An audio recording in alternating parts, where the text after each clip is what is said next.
Statistik ketenagakerjaan itu isinya adalah potret utuh tentang kondisi ketenagakerjaan di Indonesia. Indonesia artinya seluruh wilayah Indonesia. Seluruh wilayah Indonesia. Bukan hanya di kota-kota besar, bukan kota-kota hanya ramai, nasional gitu kan, tapi dari sampai dengan kabupaten kota tentunya kalau untuk yang Agustus. Nah, potret utuh itu juga di tingkat nasional dengan Sakernas ini kita bisa melihat berapa sebenarnya jumlah penduduk usia kerja. Itu beda dengan angkatan kerja. Oke. Usia kerja. Penduduk dulu ya Ibu, ini seluruh penduduk. Dulu, ya. Terus penduduk usia kerja. Nah, gitu. Apa itu penduduk usia kerja? Adalah penduduk yang berusia di atas 15 tahun. Itu berdasarkan ILO tadi? Berdasarkan ILO. Kita referensinya ILO. Nah, terus untuk yang penduduk usia kerja tadi yang 15 tahun, kan tidak seluruhnya menjadi angkatan kerja. Oke. Ada juga yang bukan angkatan kerja. Oke. Gitu. Dari penduduk usia kerja kita belah dua dulu ya. Angkatan dulu. Kerja dan bukan angkatan kerja. Nah, itu. Contoh yang bukan angkatan kerja itu apa? Yang bukan angkatan kerja, misalkan dia di atas 15 tahun, tapi bukan angkatan kerja karena memang dia ada siswa sekolah. Oke. Misalkan umur 17 tahun, dia SMA gitu kan. Dia bukan angkatan kerja. Ibu rumah tangga. Ibu rumah tangga yang memang dia memilih untuk ibu rumah tangga, ya dia tanpa aktivitas apapun, maksudnya tidak bekerja baik di rumah maupun secara informal juga nggak bekerja. Itu dia kita katakan bukan angkatan kerja.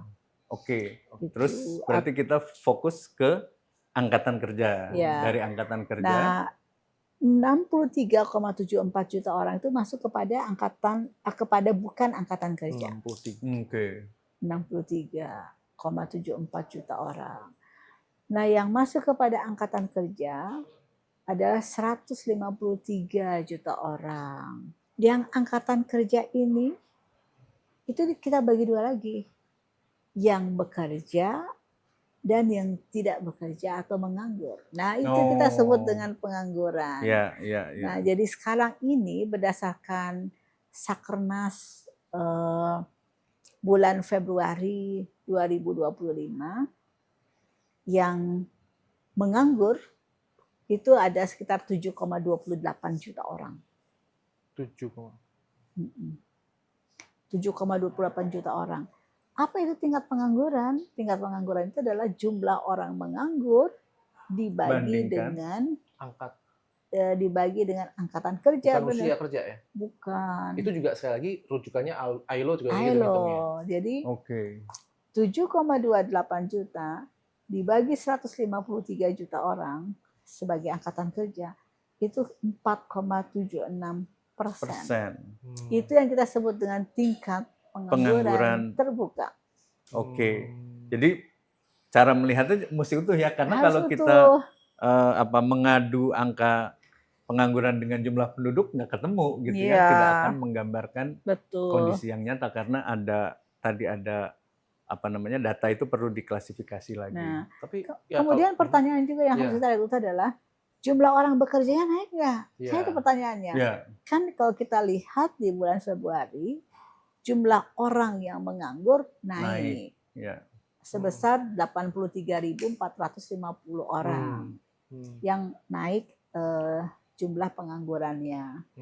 Jadi artinya jumlah orang menganggur naik. Tapi yang perlu kita lihat lagi adalah apakah ada kenaikan dari jumlah orang bekerja? Ternyata ada. Jadi jumlah orang yang bekerja itu naik 3,59 juta. 3,59 juta. Penyerapan penyerapan lapangan kerja baru. Kemudian ada yang juga yang tadinya bekerja tidak bekerja atau yang tambahan angkatan kerja yang menganggur 83.450, tapi yang bertambah angkatan kerjanya, bertambah orang yang bekerjanya itu 3,59 juta. Jadi kalau kita netonya kan masih positif sebenarnya. Tapi itu menggambarkan pentingnya kita melihat statistik secara utuh. Betul. Karena kalau kita melihat sepotong aja, yang 83.000 aja orang menganggur dan naik, itu akan membuat kita seperti pesimis gitu ya. Iya, Tapi ternyata itu. di sisi lain kalau kita lihat dua sisi, ada peningkatan orang bekerja 3,59 juta gitu ya. Betul. Jadi Dan itu dari seluruh Indonesia sekali lagi. Seluruh Indonesia. Artinya data BPS adalah data dari seluruh Indonesia Betul. gitu ya. Dan Oke. hasilnya dari Sakernas. Berarti itu menunjukkan bahwa di daerah tertentu itu ada yang Positif, terbuka lapangan ya. pekerjaan. Iya. Ada. Tahu juga nanti kita bisa membedah lagi. Kita punya juga data penyerapan tenaga kerja berdasarkan sektor. Sektor, Itu ada. Oke. Yang paling tinggi penyerapan penyerapan tenaga kerjanya itu di perdagangan, yang paling tinggi perdagangan. Penyerapannya ya. Penyerapan tenaga kerja. Oke. Habis itu kedua pertanian, ketiga industri pengolahan. Jadi kalau kita katakan industri PHK hanya sektor-sektor tertentu, Ya, mesti dilihat tekstil, dulu, ya. Ya. ada tuh. Itu kenyataannya ada yang misalnya dia menurun penyerapan tenaga kerjanya. Tapi ada industri lain yang pasti kalau ada penyerapan kan tidak akan ngomong, ya kan? Iya. Seperti industri makanan itu penyerapan tenaga kerjanya cukup tinggi. Industri kulit dan juga alas kaki. Kenapa? Karena ekspor alas kaki Indonesia lagi tinggi, naik. Terutama apa? Sport shoes. Oh, sneakers Bu, sneakers. Buat anak-anak lari Bu. Untuk kemudian kan itu ekspornya tinggi dan pasar domestik juga lumayan bagus. Iya. Sekarang kalau misalkan ke mall, lihat toko sepatu yang penuh yang mana? Ya, yang Planet Sport kan, atau yang jualan sport shoes ya, kan. betul. Bukan sepatu kulit yang resmi. Oke, ya. Jadi sektornya juga beragam, daerahnya juga banyak. Iya. Gitu ya. Industri kimia juga lagi ada penyerapan lapangan kerja, tapi industri barang galian lagi turun. Jadi kita harus melihat secara utuh, habis itu kita lihat detail. Ya.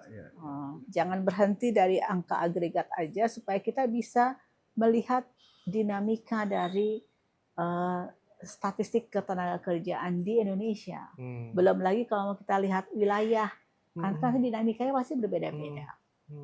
Begitu. Jadi mungkin yang paling penting sekarang ini adalah bagaimana kita memahami statistik secara utuh dan juga secara lebih detail.